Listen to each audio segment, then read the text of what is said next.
प्रेमचंद घर में जीवनी।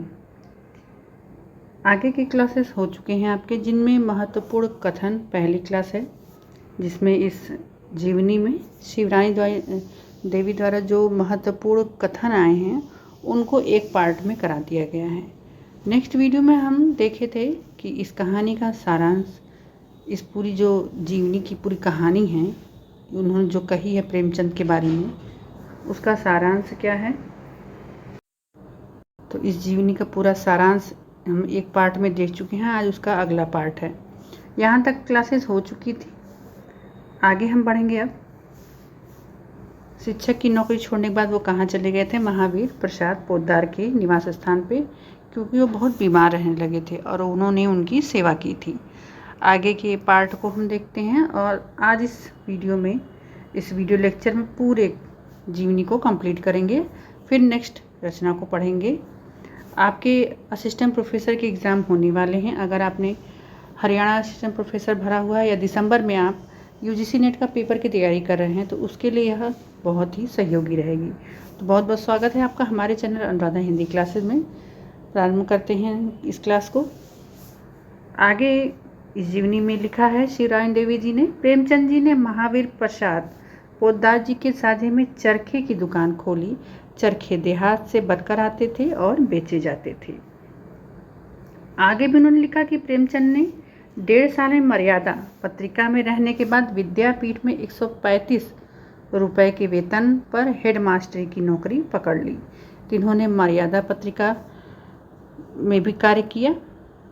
अगला है शिवरानी देवी की कहानी साहस। सन 1924 में चांद पत्रिका संपादक आर सहगल में छपी थी। इस कहानी में पुरुषों पर कटाक्ष किया गया था। तो ये देखिए, ये बहुत महत्वपूर्ण है। अभी हो सकता है नेक्स्ट यूजीसी का जो दिसंबर में एग्ज़ाम है यूजीसी नेट का, उसमें हो सकता है पूछ ले, क्योंकि अभी पूछा ही था कि इनकी कहानी किस पत्रिका में छपी थी। तो यहाँ पर मेंशन किया गया था पहले ही पार्ट में कि उन्होंने स्वयं कहा था कि साहस कहानी चांद पत्रिका में छपी थी। अब ये भी पूछ सकता है कि यह किस विषय पर आधारित थी। तो यह पुरुषों पर ही कटाक्ष किया गया था, उनकी बातों, उनकी जो रूढ़िगत बातें थी उस पर, और इस पर प्रेमचंद जी ने शिवरानी देवी को प्रोत्साहन कथन भी कहे हैं, वो हम आगे देखेंगे। और ये संपादक थे आर सहगल, तो इसे ज़रूर नोट कर लीजिए। अपनी साहस कहानी को मजाक बताने पर उन्होंने स्वयं कहा कि मेरी कहानी एक मजाक है, कम मजाक की तरह की कहानी है। तो उन्होंने, तब प्रेमचंद जी ने क्या कहा कि शिवरानी देवी से प्रेमचंद ने कहा, पुरुष तो अपनी खोपड़ी सहला रहे हैं और तुम मजाक बतला रही हो। अर्थात तुम्हारी कहानी जो है उसको पढ़ के सारे जो पुरुष वर्ग हैं वो अपनी खोपड़ी सहला रहे हैं कि इन्होंने तो सच बोल दिया और तुम मजाक बतला रही हो। तो ये बहुत बड़ी बात है कि सत्य को लिखना और उसे स्वीकार भी करना बहुत बड़ी बात है। साहस कहानी के छपने के 45 महीने बाद, लगभग पौने 4 साल बाद क्या हुआ देखिए कि एक पंजाबी व्यक्ति ने प्रेमचंद जी से कहा था, क्या कहा था, क्या आपने यह कहानी खुद लिखकर देवी जी के नाम से छपवाई है? कहानी का जवाब हंस की चाल कौवा नाम से एक सज्जन लिख रहे हैं। यहाँ उन्होंने उनको बता दिया कि उनकी जो कहानी छपी है साहस, उसका एक लोग प्रति उत्तर में कहानी लिख रहे हैं, एक कवि, और नाम था हंस की चाल कौवा। इम्पॉर्टेंट है, देखिए मैंने यहाँ पर मेंशन कर दिया है। आगे बढ़ते हैं। सन 1924 में बाजार में चारपाई खरीदने के क्रम में 3.5 साल का उनका प्रेमचंद का लड़का जो बन्नू था कहीं खो गया, बड़ी मशक्क़त से मिला था। शिवरानी देवी जी के यह कहने पर कि यहाँ सैकड़ों आदमी गाय के पीछे प्रतिवर्ष कुर्बान होते हैं, पर प्रेमचंद कहते हैं वह गाय के पीछे नहीं कुर्बान होते हैं, बल्कि वह अपने कुरेदन के पीछे कुर्बान होते हैं। उनके अंदर जो कुरेदन रहती है उसी का मौका पाकर दोनों निकालना चाहते हैं। शिवरानी देवी के यह पूछने पर कि आप किस मजहब को अच्छा मानते हैं, तो प्रेमचंद जी कहते हैं, मेरे लिए कोई मजहब नहीं है। राम, रहीम, बुद्ध, ईसा सभी, अर्थात चारों धर्म बराबर हैं। ये बहुत बड़ी बात है। इन महापुरुषों ने जो कुछ किया वह सब ठीक किया। धर्म सब एक हैं, बातें उनमें सभी एक कही गई हैं, बस उसको अलग अलग तरीके से प्रस्तुत कर दिया गया है। उनके अनुयायियों ने उनसे उसको क्या कर दिया, उल्टा कर दिया। कोई धर्म ऐसा नहीं जिसमें इंसान से हैवान होना पड़े। इसी से मैं कहता हूँ मेरा कोई ख़ास मजहब नहीं, सबको मानता भी हूँ। इस तरह के जो नहीं उनसे मुझे कोई मोहब्बत नहीं, यही मेरा धर्म समझो। आप हमारे क्लासेस पे नए हैं तो चैनल को ज़रूर सब्सक्राइब कीजिएगा। कम्युनिटी पोस्ट से प्रतिदिन जुड़िएगा। प्रतिदिन प्रश्नोत्तरी होती है और उनकी व्याख्या के साथ PYQ भी होते हैं, और नेक्स्ट एग्ज़ाम के लिए जो प्रश्न ज़रूरी हैं उन्हें भी करवाया जाता है। अगला है इसमें कि धनपत राय प्रेमचंद के साहित्य से प्रभावित हो। गवर्नर हेली साहब उन्हें राय साहबी, ये किताब था, एक पदवी देना चाहते थे, राय साहबी का खिताब देना चाहते थे, किंतु प्रेमचंद ने अस्वीकृत कर दिया, नहीं लिया। तो ये पूछ सकता है कि कौन उन्हें राय साहबी का खिताब देना चाहता था, या गवर्नर हेली साहब उन्हें कौन सा खिताब देना चाहते थे। सन 1930 की 20 जुलाई को स्वरूपा रानी नेहरू, जवाहरलाल नेहरू की माता थी, ने लखनऊ में जो भाषण दिया उससे प्रभावित हो शिवरानी देवी कहती हैं कि माता स्वरूपा रानी नेहरू के भाषण में वह जोर था, वह दर्द था, वह गर्मी कि जो शायद मुर्दों में भी जान डाल सकती थी। मुझ जैसी मुर्दा दिल को भी कुछ गर्मी मिली और मैंने भी अपने कर्तव्य को कदम बढ़ाया था। उन्होंने भी लगभग 700 लोगों को लेकर आंदोलन में भाग लिया था और 2 महीना जेल में भी रही थी। आप पहले ही पार्ट में देखे थे ये सब। तो इसका साहस उन्हें कहाँ से मिला था? नेहरू जी की माता से। सन 1931 को नवंबर महीना 11वीं तारीख को शिवरानी देवी को अंग्रेजों द्वारा गिरफ्तार किया गया। गाड़ी पर ले जाते हुए एक भारतीय सिपाही ने रोते हुए कहा था, दुख तो इस बात का है कि जिन माताओं बहनों की हमें पूजा करनी चाहिए उन्हीं को आज पापी पेट के लिए जेल ले जा रहे हैं। तो उसमें शिवरानी देवी जी थी। अब यहाँ पर उन्होंने एक उनके उपन्यास की चर्चा की है। जब वह उसको पढ़ रही थी तो वो रोने लगी थी, बहुत ही भावुक हो गई थी। गोदान में होरी का मार्मिक मौत को पढ़कर शिवरानी देवी को रोते देख प्रेमचंद ने कहा था, तुम तो बड़ी पागल हो, कल्पित बातों पर रोने बैठती हो। उस पर आपको नाज है कि स्त्रियों का रोना मर्ज नहीं। अब खुद ऐसा क्यों कर रही हो, यह जानते हुए कि ये बातें कल्पित हैं। भला किसी दूसरे का लिखा हुआ होता तो वह भी बात थी, अर्थात मैं ही लिखा हूँ और तुम रो रही हो। मैं तो बता रही हूँ कल्पना है। तो अपने गोदान उपन्यास को उन्होंने कल्पित भी कहा है, ये भी ध्यान दीजिएगा। और उन्होंने इस कहानी में, इस जीवनी में उन गोदान उपन्यास को पढ़ा है, ये बताया है। शिवरानी देवी ने नौकर के बारे में प्रेमचंद के विचार को प्रकट करते हुए कहती हैं कि उनका सिद्धांत था कि नौकर को नौकर मत समझो। नौकर तो अपना एक मददगार होता है। तुमको नौकर की ज़रूरत होती है तो नौकर को तुम्हारी, दोनों को एक सी ज़रूरत होती है, ऐसा ही समझना।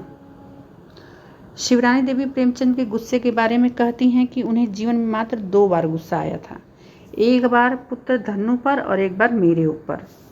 शिवरानी देवी ने इस जीवनी में प्रेमचंद के बीच हुए वार्ता का भी जिक्र किया है। आगरा के कवि सम्मेलन में हरि और जी के कुशब्द को कहा गया था। जो सम्मेलन हुआ था वहाँ पर हरि और जी को कुशब्द कहा गया था, वो उन्होंने इसी जीवनी में बताया। अगस्त 1936 में गोरकी की मौत पर प्रेमचंद जी ने तबीयत खराब होने की स्थिति में भी भाषण लिखा था। उनकी तबीयत तभी से खराब होने लगी थी। आगे बढ़ते हैं। शिवरानी देवी कहती हैं कि उन्हें प्रेमचंद को खून की पहली उल्टी जो हुई थी वह 25 जून 1936 को हुई थी, फिर 25 जुलाई को हुई थी और अगस्त में उनका देहांत हो गया था। प्रेमचंद लखनऊ में जिस हकीम से इलाज करवाने गए थे उनके बारे में शिवरानी देवी कहती हैं, उन्हीं के शब्दों में कहती हैं कि ऐसे मुसलमान पर हजारों हिंदू कुर्बान हो सकते हैं। उसने जैसी मेरी सेवा की उसकी तारीफ मैं क्या करूं। मैं अच्छा हो गया तो उनकी सेवा मैं करूंगा। यहाँ एक धर्म स्वावलंबन की बात की जा रही है कि किस प्रकार से हिंदू मुस्लिम एक हैं। प्रेमचंद मरने से कुछ समय पूर्व अपने जाने की तैयारी दुनिया के लिए दुआ कर रहे थे। शिवरानी देवी के शब्दों में उस वक्त एक मिसरा खुद पढ़ रहे थे। कौन सा मिसरा था? खुश रहो अहले वतन, हम तो सफ़र करते हैं। ये काफ़ी प्रसिद्ध पंक्तियां हैं। तथा दुनिया की दुआ कर रहे थे और अपने जाने की तैयारी। फिर खुद कहने लगे कि दुनिया की सब नियामतें रहेंगी पर हम नहीं रहेंगे। ये इनकी प्रसिद्ध पंक्तियां हैं। प्रेमचंद अपनी पत्नी में माँ का हृदय पाते थे। ये भी ध्यान दीजिएगा, ये बहुत महत्वपूर्ण टॉपिक है। उन्होंने किस प्रकार से स्त्री का बहुत सम्मान किया। वे शिवरानी देवी को एक प्रकार से माँ के समान समझते थे। ये यहाँ पर उन्होंने कहा है कि प्रेमचंद अपनी पत्नी में माँ का हृदय पाते थे। यही कारण है पहले शिवरानी देवी को श्रद्धापूर्ण सलाम किया करते थे। यही होता है कि जब पुरुष किसी स्त्री का सम्मान करता है तो वह उसके चरणों को भी स्पर्श करने में देर नहीं करता।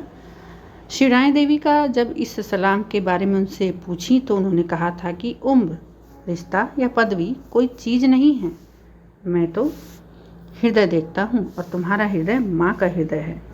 जिस प्रकार माता अपने बच्चों को खिला पिला कर खुश होती है, उसी प्रकार तुम भी मुझे देखकर प्रसन्न होती हो और इसलिए अब मैं हमेशा तुम्हें सलाम किया करूँगा। तो उनके हृदय को माँ का हृदय बता दिया शिवरानी देवी को। शिवरानी देवी उनके अंतिम सलाम के बारे में कहती हैं, हाय, मई 1936 में उन्होंने स्नान करके नई बनियान पहनी थी और मुझे सलाम किया था। यही उनका अंतिम सलाम था। जीवन के अंतिम क्षणों में एक और स्त्री के बीच संबंध के बारे में शिवरानी देवी से बताते हुए प्रेमचंद जी ने कहा था। एक गंभीर बात थी। यहाँ पर उन्होंने स्वयं एक तरह से स्वीकार किया था, कबूल किया था कि मेरा एक और स्त्री से संबंध था पहली ही शादी के समय से और तुमसे शादी होने के बाद भी। और उन्होंने उनके समझ सब कुछ बता दिया था। उन्होंने कहा, प्रेमचंद जी ने कहा था कि मैंने अपनी पहली स्त्री के जीवन काल में ही एक और स्त्री रख छोड़ी थी। तुम्हारे आने पर भी उससे मेरा संबंध था। वो चाहते ना बताते लेकिन उन्होंने बताया और अब संबंध नहीं है ऐसा भी कहा था। तो यहाँ पर उन्होंने सब स्वीकार कर लिया था। प्रेमचंद को अंतिम घड़ी में बेहोशी हुई। जोरों का पखाना हुआ। शिवरानी देवी उसे साज करने के लिए बढ़ी कि उनके भाई ने हाथ पकड़ कहा, बहन अब ये नहीं रहें। शिवरानी देवी इस जीवन के अंतिम उद्धरण में उनकी मृत्यु और इस जीवनी के बारे में कहती हैं, मैं खुलकर रो पड़ी, तभी से आज तक रो रही हूँ। ये कथन बहुत महत्वपूर्ण है। पेपर में जिम करते हुए पूछा जा सकता है। अब मुझे किसका डर है? मैं खुलकर रो पड़ी, तभी से आज तक रो रही हूँ। अब मुझे किसका डर है? पाठकों, आगे अब मुझसे लिखा नहीं जा रहा है। अब मेरी सारी जिंदगी रोने के लिए ही बच रही है। मैं न कोई लेखिका हूँ न कोई कलाकार। याद रखना, ये पाठकों का जरा भी इस जीवनी से जरा भी लाभ हो सका तो मैं अपने आप को धन्य मानूंगी। अर्थात इस जीवनी से वो कह रही हैं कि अगर इस जीवनी को लिखने से आपका कोई भी लाभ हो तो मैं अपने आप को बहुत धन्य मानूंगी। ये उनके अंतिम वक्तव्य हैं। जीवनी के अंतिम पृष्ठ पर ये लिखा हुआ है। तो यहाँ पर ये आपकी जीवनी प्रेमचंद घर में शिवरानी देवी की समाप्त होती है। उम्मीद करती हूँ कि सारे तथ्यों को यहाँ आप तीनों क्लासेस में लिख रही होंगे और इसे पढ़िएगा। इसे बार बार पढ़िए। ये कोई याद करने वाली चीज़ नहीं है। इसे आप जितनी बार पढ़ेंगे तो आपके स्मृति में यह याद हो जाएगी। इसी तरह से सभी क्लासेस को देखते रहिए, पढ़ते रहिए, अपनी तैयारी को करते रहिए। आपके जो भी यूपी टीजीटी पीजीटी के एग्ज़ाम जल्द ही होंगे, दिसंबर तक उम्मीद है हो जाने की, और नेक्स्ट वैकेंसी भी विज्ञापन भी आने वाले हैं। तो बहुत बहुत धन्यवाद। मिलते हैं नेक्स्ट क्लास में।